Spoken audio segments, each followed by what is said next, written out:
नमस्कार प्यारे बच्चों, प्यारे भक्तों, हमारे चैनल एस्ट्रोलॉजर में आपका स्वागत है। हर रोज एक राशिफल के साथ आज जानेंगे हम कन्या राशिफल। जानेंगे 1 जून से 30 जून 2024 आपके लिए जून का महीना कैसा रहेगा।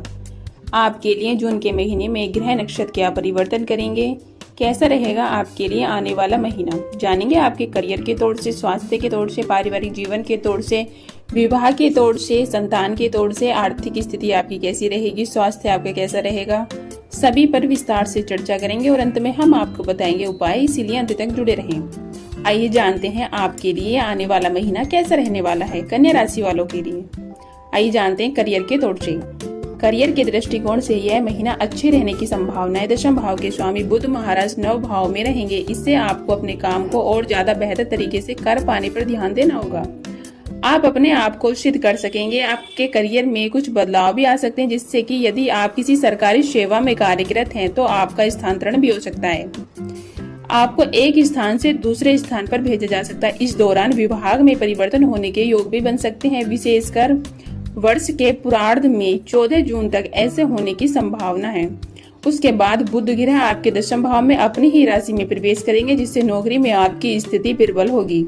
आप बहुत मेहनत और हाजिरी जवाबी से अपना काम करेंगे। आपका विश्वास जो आपके अंदर कूट कूट कर भरा है वह स्पष्ट रूप से दिखाई देगा। 15 जून को सूर्य भी मिथुन राशि में दशम भाव में प्रवेश कर जाएंगे तो आपको सरकारी नौकरी मिलने के योग बनेंगे। व्यापार करने वाले जातकों की बात करें तो शतम भाव में राहु महाराज पूरे महीने विराजमान रहेंगे, जिससे आपकी बुद्धि बहुत तेज चलेगी। आप ऐसे निर्णय लेंगे जो लोगों की समझ में आसानी से नहीं आएंगे। हालांकि वह आपके पक्ष में जा सकते हैं, क्योंकि शतम भाव के स्वामी देवगुरु बृहस्पति 9 भाव में विराजमान रहेंगे। आइए जानते हैं आपकी आर्थिक स्थिति कैसी रहेगी। यदि आपकी आर्थिक स्थिति को देखा जाए तो यह महीना आर्थिक रूप से मध्यम रहने की संभावना है। सर्वप्रथम तो छठे भाव में शनि महाराज विराजमान रहेंगे, जो वहां से आपके द्विदशा भाव को पूर्ण दृष्टि से देखेंगे। इससे आपके खर्चों में बढ़ोतरी होगी। आप किसी विशेष कार्य के लिए बैंक से लोन भी ले सकते हैं या किसी से उधार ले सकते हैं। इस दौरान कर्ज बढ़ाने के योग बन सकते हैं। आपको हिसाब किताब लगाकर यह ध्यान देना चाहिए कि कितना कर्ज लेना आपके लिए फायदेमंद रहेगा। कहीं ऐसा न हो कि जरूरत से ज्यादा कर्ज लेकर आप बाद में उसे चुकाने के लिए परेशान हो। अच्छी बात तो यह रहेगी कि पूर्व में किया हुआ कोई कर्ज चुकाने के लिए आप कोशिश करते हुए दिखेंगे। 9 भाव में 4 गिरोह का समावेश आपकी आर्थिक स्थिति को सुधारने में अहम भूमिका निभा सकता है। अष्टम भाव में उपस्थित होकर मंगल महाराज आपको गुप्त आय प्रदान कर सकते हैं और अप्रत्याशित रूप से आर्थिक लाभ होने के योग भी बनेंगे।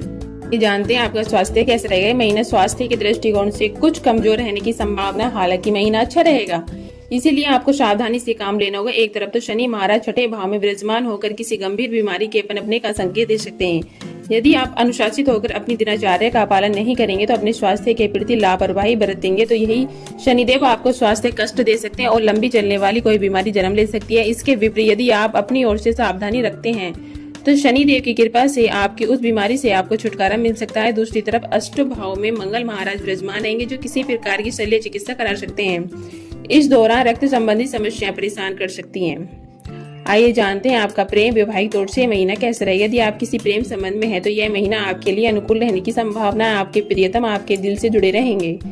आपके सुख और दुख का एहसास होना होगा, यही एक सच्चे प्यार की निशानी। आप अभी उनके लिए सब कुछ करने को तैयार रहेंगे। आपके रिश्ते की यही खूबसूरती है कि दोनों एक दूसरे का भरपूर सम्मान करेंगे और एक दूसरे के समय की महत्वता को समझेंगे। अपने परिवार वालों से भी आप अपने प्रियतम को मिलवा सकते हैं, जिससे परिवार में भी उनका स्वागत हो सकता है। यह महीना उन लोगों के लिए भी अनुकूल है जो अभी तक अकेले हैं। उनका विवाह होने के भी योग बन सकते हैं। अच्छे रिश्ते इस महीने आपको प्राप्त हो सकते हैं।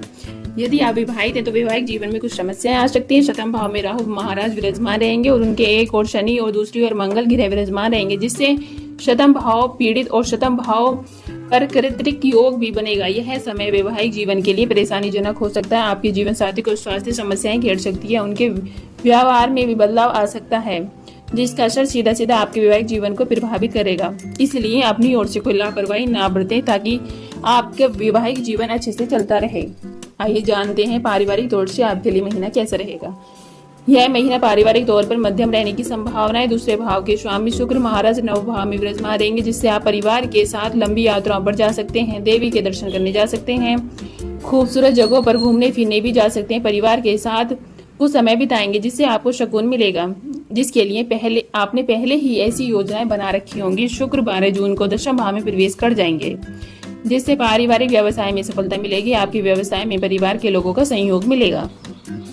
आइए जानते हैं उपाय। आपको शनिवार के दिन चींटियों का आटा डालना चाहिए। बुधवार के दिन किन्नरों से आशीर्वाद अवश्य लें। शुक्रवार के दिन छोटी कन्याओं को सफेद मिठाई बांटें। बुधवार के दिन गौ माता को भीगी हुई साबुत मूंग अपने दोनों हाथों से खिलाएं।